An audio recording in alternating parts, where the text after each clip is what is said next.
السلام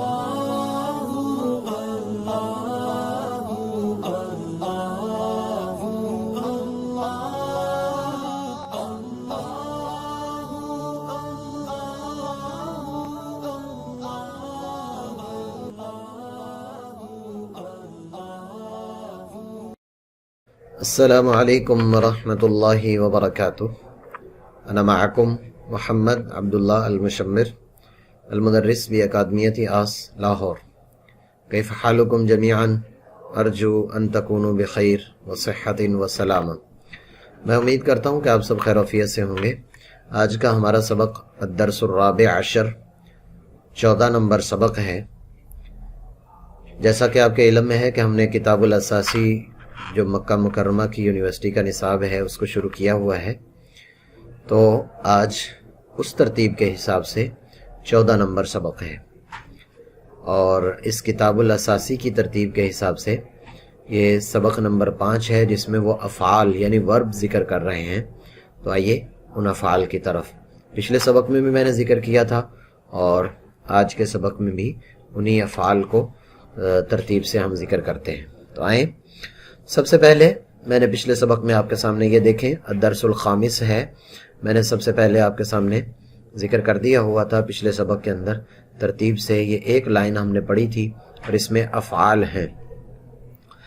اس کے بعد سب سے پہلا لفظ ہے یمشی. میں نے یہ ذکر کیا تھا کہ اس کا مطلب ہوتا ہے وہ چلتا ہے. یجری، اس کا مطلب یہ ہے کہ وہ دوڑتا ہے. یصعد، اس کا مطلب یہ ہے یہ سیڑھیوں پر چڑھ رہا ہے، تو یصعد کا مطلب چڑھنا. یہ سیڑھیوں سے نیچے اتر رہا ہے تو ینزل، ینزل کا مطلب ہے اترنا. یجلسو، وہ بیٹھتا ہے. یقفو، وہ کھڑا ہوتا ہے. پھر میں نے آپ کے سامنے ذکر کیا تھا کہ یہ جو تا ہے، یہ جو یا ہے، اس کو آپ تا سے بدل دیں، یعنی یمشی کے بجائے تمشی ہو جائے، یجری کی بجائے تجری ہو جائے. تو اس طرح سے اس کا مطلب مخاطب میں بدل جائے گا. مثلا جہاں ہم کہنا چاہتے ہیں وہ چلتا ہے تو یہ تمشی کا مطلب ہوگا آپ چلتے ہو، اور تجری کا مطلب ہے کہ آپ دوڑتے ہو، تو وہ غائب سے حاضر میں بدل جائے گا. تو آج کے سبق میں یہ آپ کے سامنے ایک نل لگی ہوئی ہے جسے ہم ٹوٹی کہتے ہیں، اور یہ بندہ وضو کر رہا ہے. تو اگر وہ کہنا ہو کہ وہ وضو کر رہا ہے تو اس کے لیے کہا جائے گا یتوضأ. اس کی پروننسیشن یا اس کی ادائیگی بہت اہم ہے. بولے میرے ساتھ ذرا، یتوضأ، یتوضأ، وہ وضو کر رہا ہے. تو اگر کسی کو آپ نے کہنا ہو کہ وہ وضو کر رہا ہے تو اس کے لیے کیا استعمال کریں گے؟ یتوضأ، یتوضأ.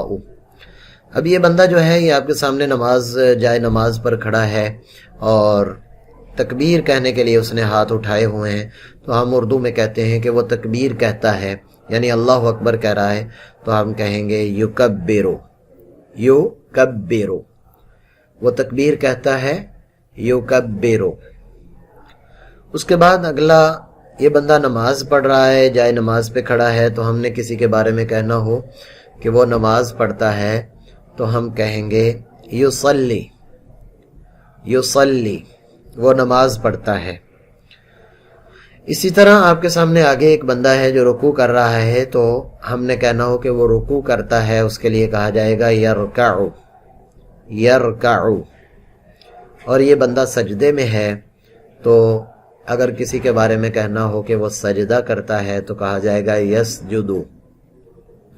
اور یہ بندہ نماز پڑھ کے فارغ ہو کر سلام پھیر رہا ہے تو اس کو کہا جائے گا یسلمو، یسلمو. یہ وہ سلام پھیر رہا ہے.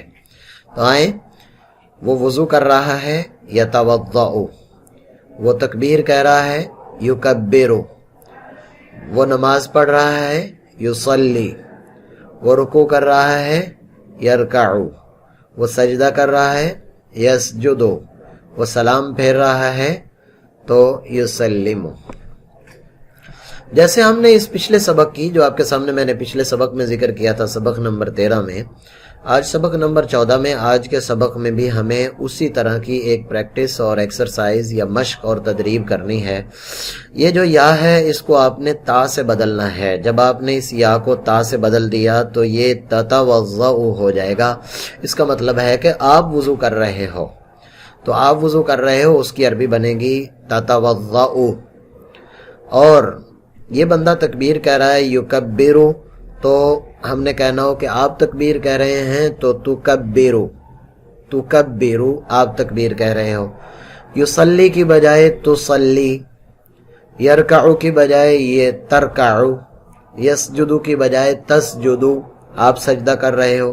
یسلمو کی بجائے تسلمو کہ آپ جو ہے وہ سلام پھیر رہے ہو. تو پھر دوبارہ میرے ساتھ ذرا دہرائیں کہ آپ وضو کر رہے ہو تتوضؤ، آپ تکبیر کہہ رہے ہو تو پڑھیں تکبرو، آپ نماز پڑھ رہے ہو تصلی. اب آپ نے حل پڑھا ہوا ہے، جو میں نے پچھلا کورس ذکر کیا تھا اس میں حل آپ نے پڑھا ہوا ہے. اگر آپ نے کسی سے پوچھنا ہو کہ آپ نماز پڑھتے ہو تو یہی لفظ بولا جائے گا حل تصلی، حل تصلی کیا آپ نماز پڑھتے ہو. اور کسی سے پوچھنا ہو کہ آپ رکوع کرتے ہو تو حل ترکعو کیا آپ رکوع کرتے ہو. حل تسجدو کیا آپ سجدہ کرتے ہو. حل تسلمو کیا آپ سلام پھیرتے ہو. تو ان سب کے ساتھ آپ لگائیں حل. تو آئیے تھوڑی سی اس کی مشق کر لیتے ہیں، پچھلے سبق کی بھی اور اس کی بھی. ابھی اور بھی کافی مشق رہتی ہے. تو تمشی تا کے ساتھ اس کو پڑھیں. میں نے آپ سے پوچھنا ہے، گویا کہ آپ نے مجھ سے پوچھنا ہے. جب بھی ہم کسی سے پوچھتے ہیں تو اس کے لیے یا کی بجائے یہاں پر تا لگاتے ہیں. تو پچھلے سبق کو بھی دیکھ لیں. اگر ہم نے کہنا ہو کہ آپ چلتے ہو تو کیا کہیں گے حل تمشی، آپ دوڑتے ہو حل تجری، آپ چڑھتے ہو حل تصعد، آپ اترتے ہو حل تنزلو، آپ بیٹھتے ہو حل تجلسو کیا آپ بیٹھتے ہو حل تجلسو. میں کہنا چاہتا ہوں کہ آپ یہاں بیٹھتے ہو تو حل تجلسو ہونا. اسی طرح حل تقفو، اسی طرح حل تتوضؤ. کسی سے پوچھنا ہو آپ نے کہ آپ وضو کرتے ہو تو پوچھیں گے حل تتوضؤ کہ کیا آپ وضو کرتے ہو. کیا آپ تکبیر کہتے ہو تو کہیں گے حل تکبرو. کیا آپ نماز پڑھتے ہو حل تصلی. کیا آپ رکوع کرتے ہو حل ترکعو. کیا آپ سجدہ کرتے ہو حل تسجدو. اور کیا آپ سلام پھیرتے ہو تو حل تسلمو، حل تسلمو. تو یہ آج کی پھر اسی ترتیب کے حساب سے جو میں نے پچھلے سبق میں ذکر کیا تھا، اسی ترتیب کے حساب سے پہلے اس کو یا کے ساتھ یاد کرنا ہے یتوضؤ، پھر اس کو تا کے ساتھ یاد کرنا ہے. گویا کہ دو بندوں کے بارے میں اگر ہم نے کسی غائب کے بارے میں بات کرنی ہے تو اس کے لیے ہمیں یا لگانی پڑتی ہے، اور اگر ہم نے مخاطب یعنی جو سامنے ہے اس کے بارے میں بات کرنی ہے تو ہمیں یا کی بجائے تا لگانی پڑتی ہے. باقی ترتیب جملے کی اور اس لفظ کی اسی طرح ہی رہتی ہے. یہاں پر یہ بات ذہن میں رکھیں کہ عربی جب ہم سیکھنا چاہتے ہیں، اور بہت سارے لوگوں کو الحمدللہ عربی سیکھنے کا ذوق اور شوق ہوتا ہے، تو اس میں کوشش کریں کہ فصیح عربی سیکھیں. ایک ہے عامی عربی. میں نے پہلے بھی ایک ویڈیو میں آپ سے ذکر کیا تھا کہ عامی عربی سیکھنے کا کوئی خاص فائدہ نہیں ہے. ظاہر سی بات ہے کہ وہ بغیر قواعد کے، بغیر اصول کے، بغیر ضابطے کے وہ عامی عربی ہوتی ہے، عام لوگ بازار میں استعمال کرتے ہیں اسے. اس سے ہمیں بنیادی طور پر قرآن و حدیث کا زیادہ فہم حاصل نہیں ہو سکتا. اور اصولی بات یہ ہے کہ آپ کسی بھی زبان کو بولتے ہیں تو اسی لہجے میں، انہی قواعد اور اصول و ضوابط کے تحت اور اسی ترتیب سے آپ کو بولنا چاہیے، تاکہ آپ کی وہ زبان جس کو آپ سیکھنا چاہ رہے ہیں، جسے آپ سیکھ رہے ہیں، وہ آپ کی مضبوط اور منقح ہو.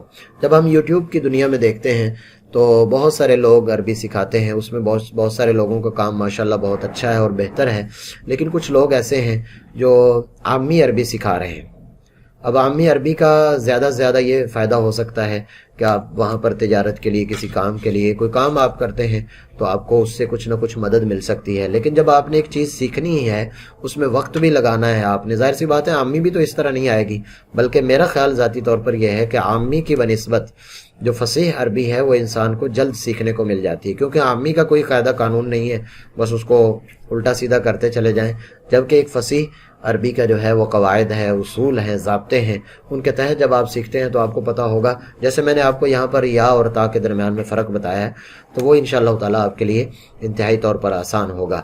تو کوشش کریں جب ایک چیز کو سیکھنا ہے تو اسے اچھے انداز سے اور ایک اچھے لیول پر اسے سیکھیں. اگلے سبق تک کے لیے اجازت دیجیے. اللہ حافظ. السلام علیکم ورحمۃ اللہ وبرکاتہ.